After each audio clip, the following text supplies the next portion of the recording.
It is a popular saying that change is the only constant. Why do we say so?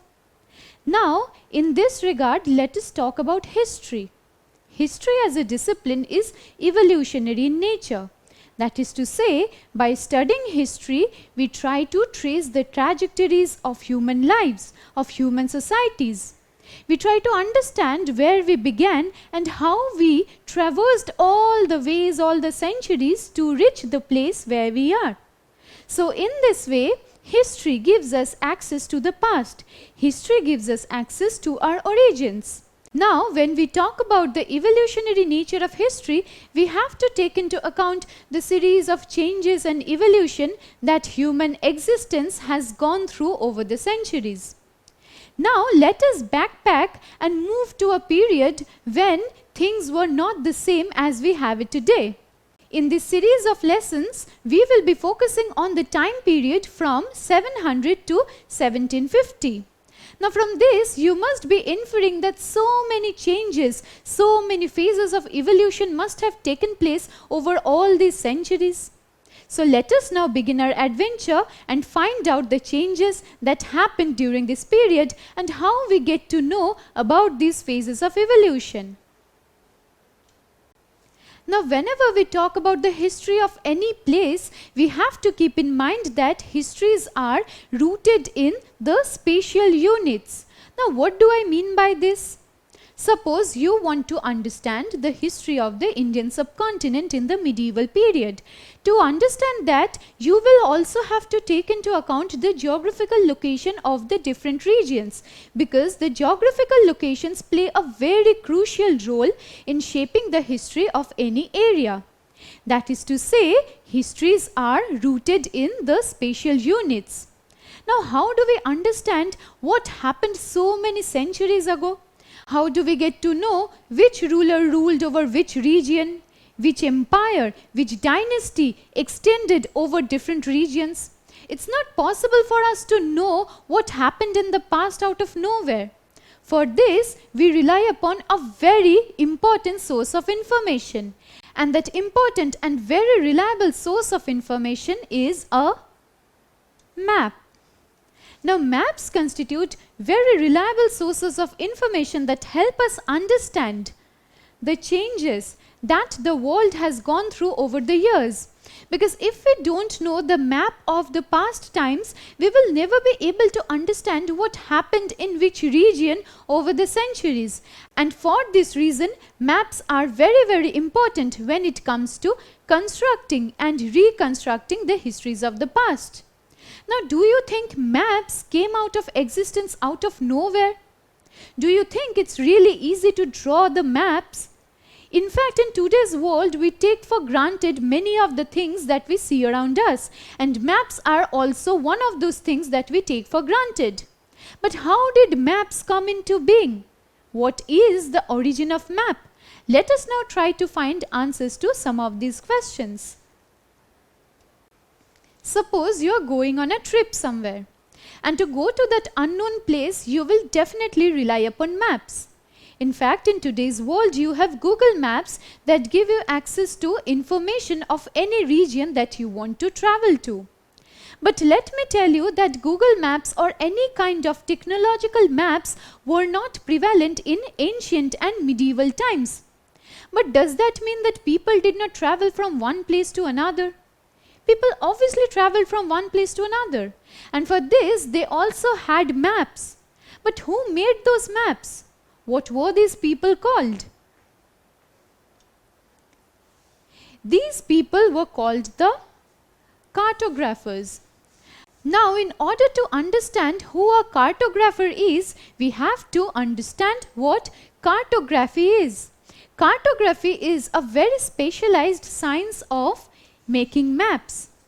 So, cartography as a scientific discipline takes care of drawing the maps.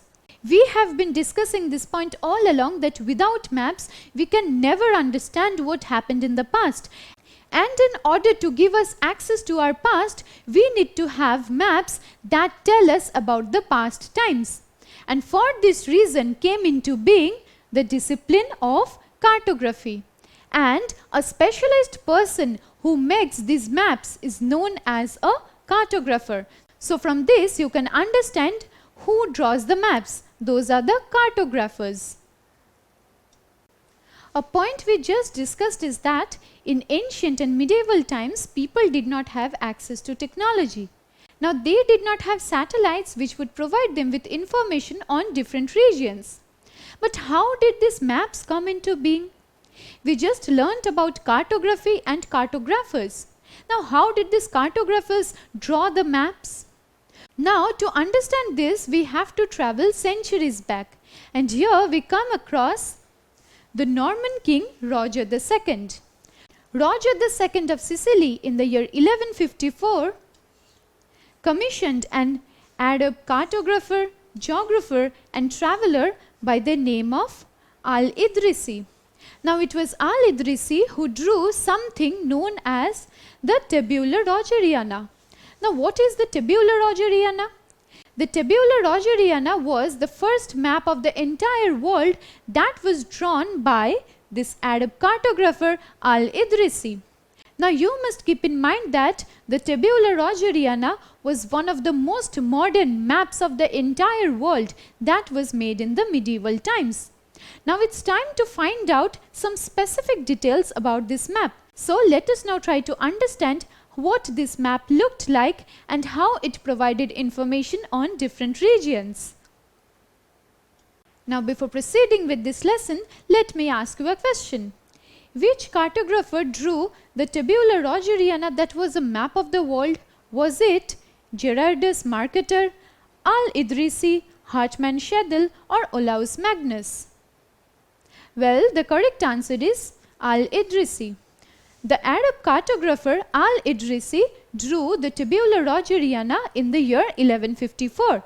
Now it's time to find out about the details of the Tabula Rogeriana.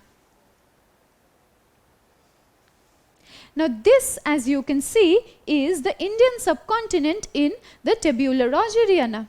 But doesn't this strike as something unfamiliar to you? Because we are not used to seeing India in this way. So, in order to understand why the Indian subcontinent looks like this, let us now focus in on this map. What you see here is the southernmost tip of the Indian subcontinent. And here, this circular landmass is the country of Sri Lanka. But this is not how we are used to seeing India. Because whenever we see India at the top of the map and Sri Lanka comes at the bottom. But why is it so? As in, why does the Tabula Rogeriana give us a different picture of the Indian subcontinent? This is because Al-Idrisi drew the map upside down. Now let us focus in on this map. The northern part of the Indian subcontinent comes at the bottom of the map, and the southernmost tip, as you can see here, comes on the top. So this is Sri Lanka and this is the southernmost part of the Indian subcontinent. So this explains why the Indian subcontinent looks so different in Tabula Rogeriana. The north comes at the bottom and the south comes at the top of this map. Now let us find out about few more details on this map. So here we see the tagging on the map is done in Arabic. In the maps that we see today, most of the taggings are done in English. But a very specific detail about the Tabula Rogeriana would be that the tagging on this map is done in Arabic. And let us find out about another detail on this map. In this map, places of Uttar Pradesh like Kannauj are also marked. Now this map was made so many centuries ago, which is why the spelling of Kannauj that we use today was not used by Al-Idrisi back then. Instead of this spelling, this was the spelling of Kannauj and this area was clearly marked in Al-Idrisi's map. While Al-Idrisi's Tabula Rogeriana did not belong to Renaissance cartography, it was extensively used by different European travelers and voyagers like Vasco da Gama of Portugal and Christopher Columbus of Italy. all these European travelers and voyagers relied upon Al-Idris's map in order to get a picture of the entire world. Now, can you tell me what is being shown here? Doesn't this seem a little more familiar to you? Because this seems like an outline of the country India. And in fact, this seems closer to the modern outline of India than what we saw in Al-Idris's tabular Rogeriana. But this is also not the map that we use in today's world. So, which map is this? As in, who made this map, and how does this map look quite close to the Indian subcontinent but not entirely? Let us now find out what this map is known as and who was the cartographer who drew this map. Now, this map of the Indian subcontinent was drawn by the French cartographer Guillaume d'Isle. Now, how is this map different from the previous map? Now, this map was made roughly 600 years after Al-Idris's tabular Rogeriana. That is, this map was made in the 1720s. Now, from where do we get this map? We get this map from Atlas Nouveau of this French cartographer. Now, again, it's time to find out more details about this map, and then we will go on to discussing why these two maps of the same region look so different. Now, this map, because it portrayed the world more clearly, portrayed different regions of the world more clearly, was extensively used by the European sailors. In the previous map that we saw, that is the tabular Rogeriana by Al-Idrisi, we saw that the places were not so clear. In fact, the Indian subcontinent was seen upside down because this entire map was made upside down. Now, on the other hand, roughly after 600 years, when this French cartographer drew his map, it was more detailed, which is why it was extensively used by European travelers and voyagers who were traveling across the world. Now, in this map, let us now focus in on the Indian subcontinent. Here we can see the coastal areas are very clearly marked. We don't see the topmost part of the Indian subcontinent marked very clearly, but the coastal regions are very clearly marked. This is also another distinct feature of the map that was drawn by Guillaume d'Isle. Now, when we come to understanding maps and constructing and reconstructing histories on the basis of map, we have to take into account a very important point. Historians and scholars have to acknowledge this fact that over the years, the map of any area becomes subject to changes. But how does the map of one region change over a period of time? Because these maps are the cross currents of different kinds of things that were happening at that time. Now, a whole lot of reasons contribute to the drawing of maps, and a whole lot of reasons also contribute to the changes that come in the maps over the years. It is now time to understand why the maps become subject to changes. Firstly, these changes could be attributed to the people who draw the maps. Why is it so? Because whenever a person is drawing a map, that person's perspective will be factored into the map. And that person's perspective will very readily differ from that of another person. Suppose I am drawing the map of region A, and I will have my worldview, my point of view while I draw that map of region A. Suppose you are also drawing that map of region A, but your perspective on region A and on the world itself will greatly differ from mine. Which is why what you'll draw of the region A will significantly be different from what I have drawn of region A. So this explains why maps in the hands of different cartographers are subject to changes. along with that, we also have to take into account the amount of information these cartographers have access to. Now, when we talked about Al-Idrisi, we saw that the tabula rogeriana was made in the year 1154. Now, when the French cartographer drew his map of the Indian subcontinent after 600 years, it was very different from tabula rogeriana. This is because when the French cartographer was drawing his map, the amount of information that he had access to was much more than what the Arab cartographer had. Because over the years, the science of cartography also goes through changes. We began this lesson by talking about how history is evolutionary in nature. So while we study history, it is imperative on our part to not just see the changes, but try to understand the reasons why those changes happened. So firstly, the people who draw the maps differ, their perspectives differ, which is why maps at the hands of different cartographers also look very different. Then we come to the point that the amount of information that they have access to also vary over time. Now, what we know today of the world might not be the same 100 years later or 1000 years later. So, the world maps that we have drawn today will be very different from the world maps that will be drawn 1000 years afterwards. So, this explains why maps are subject to changes. The map of no region can be static. And there is one more reason why maps become subject to changes. This can be attributed to the territorial changes.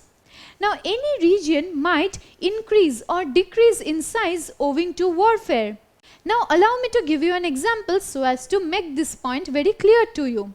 Before the partition of India, the Indian subcontinent was much larger in size.